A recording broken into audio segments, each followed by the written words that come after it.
حج وہ ہے جس کے تقریباً تمام مناسک جو ہیں وہ ایک خاص مقام پر ادا ہوتے ہیں۔ آپ سفر کر کے جائیے، مکہ مکرمہ جائیے، اللہ کے گھر کا طواف کیجیے، پھر وہاں سے جو بھی روانگی ہوتی ہے یوم الترویہ 8 ذی الحجہ کو نکلیے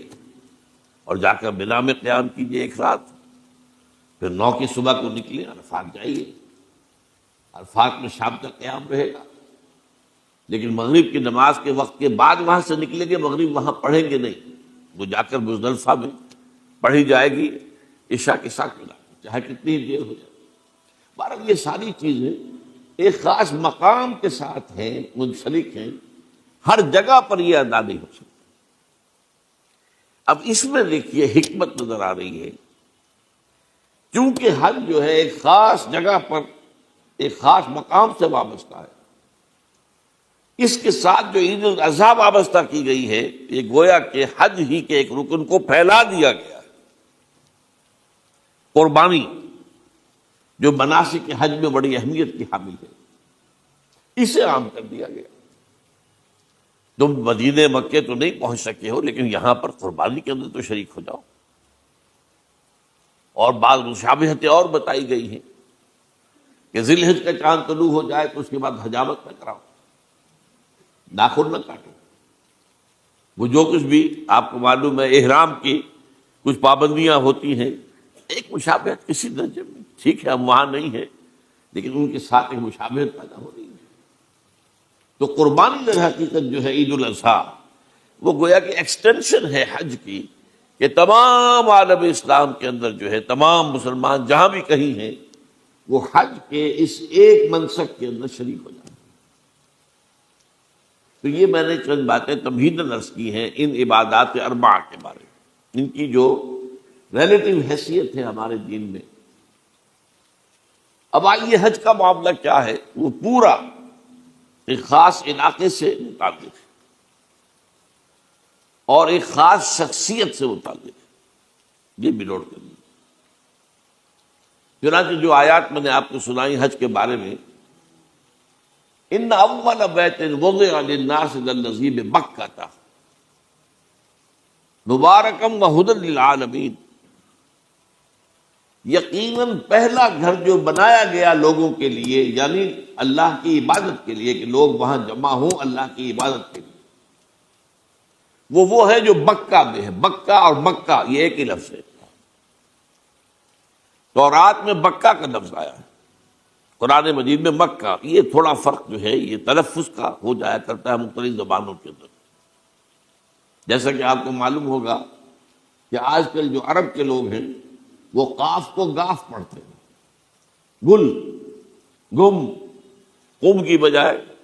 گم، قل کی بجائے گل، اقول لک اقول لک،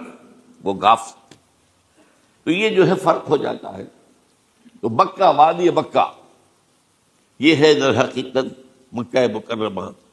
تو پہلا گھر جو بنایا گیا ہے، اور اس کے بارے میں جو یہ عام طور پر مشہور ہے کہ اس کے معمار حضرت ابراہیم ہیں، یہ بات صحیح نہیں ہے۔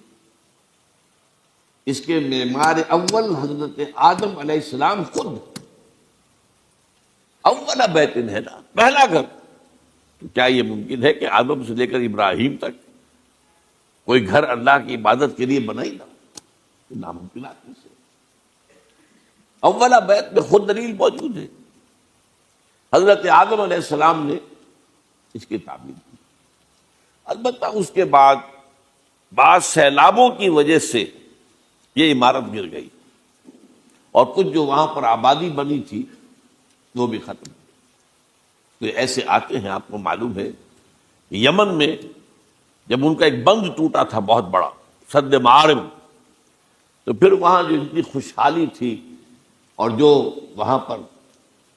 جو باغات تھے اور جو کھیتیاں سب برباد ہو گئی، اور وہاں سے لوگ جو ہے نقل مکانی کرنے پر مجبور ہو گئے۔ یہی یمن کے قبائل تھے جو جا کر شام اور عراق میں آباد ہوئے، یہی یمن کے 2 قبیلے تھے جو مدینے میں آ کر آباد ہوئے، اوس اور خزرج، یہ یمن کے قبیلے تھے۔ تو اس بند کے ٹوٹنے کے بعد اگر خدا نہ خواستہ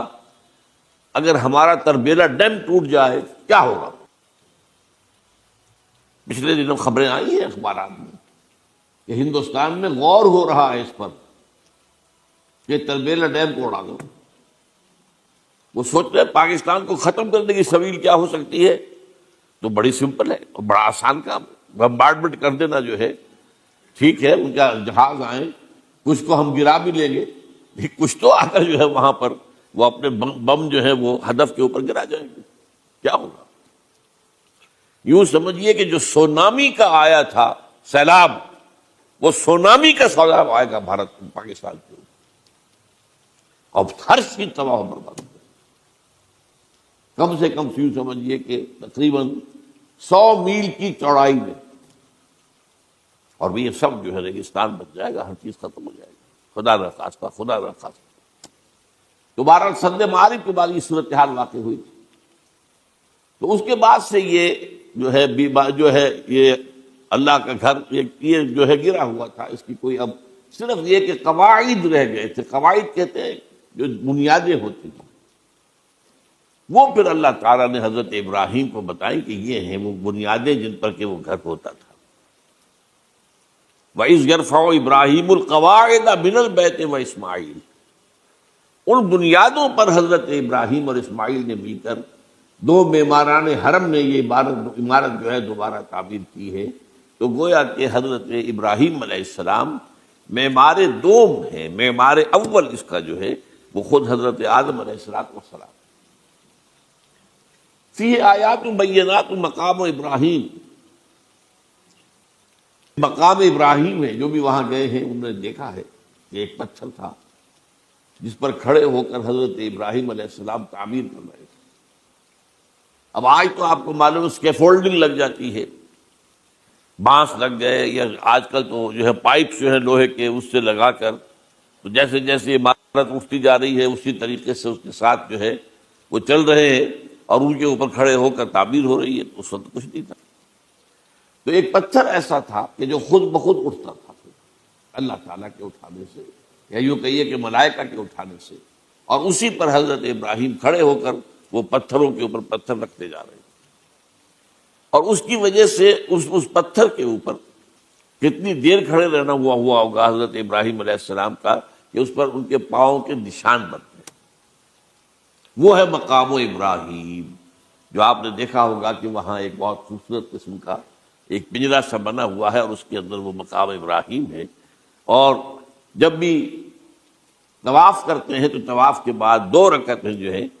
وہ پڑھی جاتی ہیں ابراہیم، مقام ابراہیم کے پیچھے، جتنا بھی قریب تر ہو کر پڑھا جا سکے، لیکن بہرحال رخ ادھر ہے۔ تو فی آیات بینات مقام ابراہیم ومن دخلہ کان آمنا، تو ایک تو یہ کہ وہ نشانیاں ہیں، وہ اللہ تعالیٰ جن لوگوں کی کہ دل کی آنکھ کھلی ہو، روحانی آنکھیں کھلی ہو، ان کو دکھاتا ہے، اور ایک وہ ہے کہ جو ہماری ان سامنے کی ظاہری آنکھوں کو بھی نظر آتی ہے۔ یہ نوٹ کر لیجئے کہ یہ مقام امن کا گہوارہ رہا ہے۔ عرب میں لوٹ مار، قتل، غارت، قتل کے بدلے میں قتل، پھر قتل کے جواب میں قتل، لیکن اس وقت بدترین دور میں بھی عربوں کا معاملہ یہ تھا کہ کوئی شخص فرض کیجئے کہ وہ کئی مہینے سے اپنے باپ کے قاتل کو ڈھونڈ رہا ہے تاکہ قصاص لے سکے، بدلہ لے سکے، اسے قتل کر سکے، اسے کہیں نظر نہیں آ رہا، اچانک حرم میں نظر آ جاتا ہے، وہاں وہ نقصان نہیں پہنچائے گا اسے۔ یہ امن کا جگہ، اللہ تعالیٰ نے اسے امن کی جگہ بنایا ہے، بلد الامین کہا گیا ہے، امن والا شہر۔ تو یہ جو ہے یہ تو آج تک بھی اس کی جو برکت ہے وہ نظر آتی ہے۔